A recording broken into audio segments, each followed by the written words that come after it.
Hey mom, which flower is this? Because ये this is the only flower you have in the garden at the moment.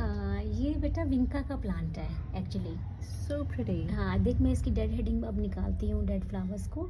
ये इसलिए ये अकेला दिख रहा है तुम्हें बिकॉज मैंने विंटर फ्लावर को सबको मैंने स्मॉल स्मॉल जैसे पिंचिंग बोलते हैं हम यहाँ पर, Oh. पिंचिंग करके और उनको हैवी फ्लावरिंग के लिए रेडी कर दिया है। तो हम आई थिंक हम 15 डेज़ के बाद हम फ्लावर्स ले पाएंगे विंटर्स के ओनली। ये विंका, Is ये this pink also vinca, winter flower?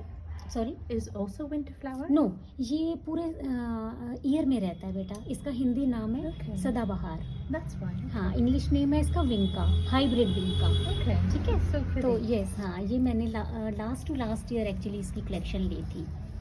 तो ये मुझे भी बहुत प्यारा लगता है। ये शेप राउंड, मैंने इसको कंप्लीट पिंचिंग करके राउंड शेप दे दिया, इसीलिए ये इतना स्वीट लग रहा है ना। Looks really lovely. हाँ।